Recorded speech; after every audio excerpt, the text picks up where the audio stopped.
Victor, you guys have a really tough stretch starting on Monday in Detroit. How essential or important was it to take care of business here in Austin? And then do you view this upcoming schedule as kind of a way to find out what you guys are made of, so to speak?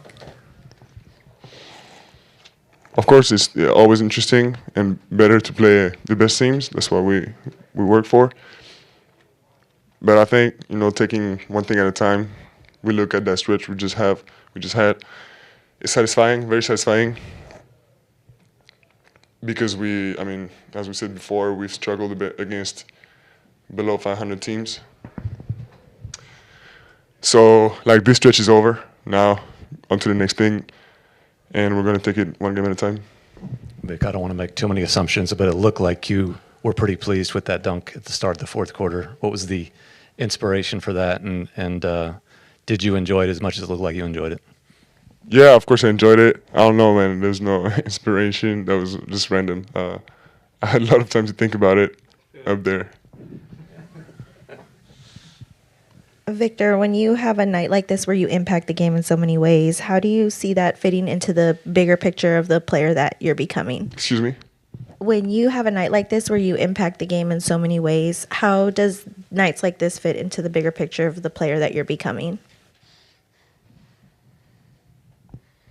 I think that was above average night for us and for me, but it wasn't amazing either. You know what I mean?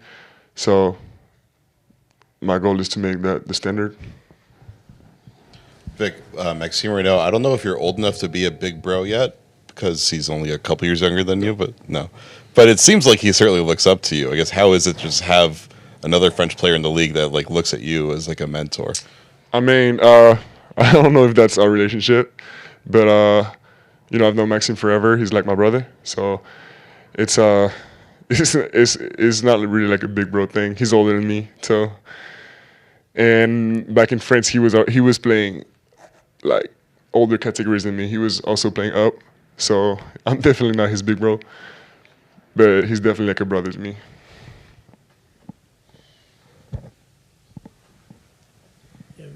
Vic, I'm just really curious what goes through your mind when you have an open lane.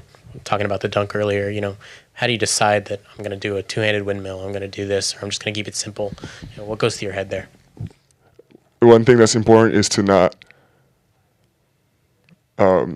pre-decide, you know what I mean?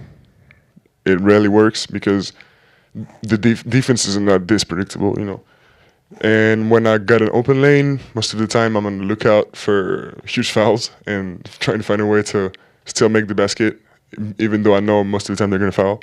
And when they don't, it's some fun stuff. Mitch, mentioned that you personally came out pretty locked in on defense and setting the tone on that end of the floor. I think you had blocks on the first three possessions of Sacramento. What kind of went into that? Was that a mental approach to put your stamp on the game early, or how did that go? As I said before, I'm trying to have this as my standard. But yeah, it sets the tone for us, for the opponents. It does something mentally, if the first three positions are blocked, now they're going to take tougher shots. And, they're right to do it, but, our defense only works if I'm like this, if I'm an anchor defensively, so this needs to be the standard. Back to the Detroit game. It's two teams that, 3 years ago when they met in January had a combined 8 wins. It's been a pretty remarkable turnaround. Do you see parallels between the two franchises? And also, do you think about if Detroit had won the lottery, how things might have been different for you? I don't really think about that. But that's a good question, though, interesting. And, of course, there's similarities. Both them and us have had way too big losing streaks in the previous years. And now are towards the top of the standings, so of course there's similarities, but at the same timing, we're two very different, and the fun thing is we take the game with two very different approaches, so it's going to be an interesting matchup. I'm very excited. I think I've only played once in my career against Detroit. Victor, you led victory chant on Thursday. Dylan Harper got a chance at leading it. What's your thoughts on his rendition of it tonight? Can't get much better. Wow. Yeah, he blew the opportunity to. He had a great start, and he just started doing something different. I mean, I don't know. When you take the initiative like this, when you go out of the set play, you have to make it. Nah. Victor, tu connais Maxime mieux que personne, du coup. Vous avez joué ensemble, vous avez joué l'un contre l'autre, mais tu l'avais jamais affronté en NBA.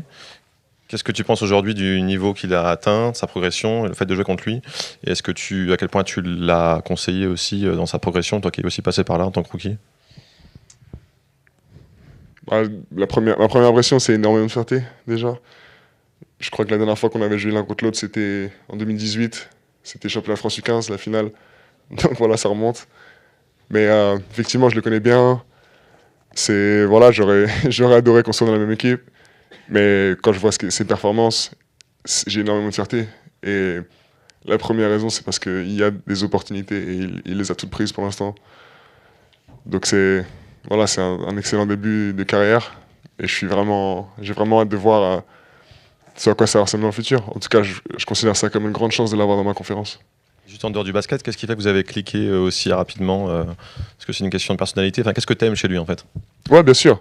Question de personnalité, Maxime est extrêmement brillant, une des personnes les plus brillantes que je connaisse, les plus intéressantes. Donc, ouais, c'est un très bon ami à moi, effectivement. Il paraît qu'il te défonce aux échecs, est-ce que c'est vrai? Il aime bien répéter à tout le monde.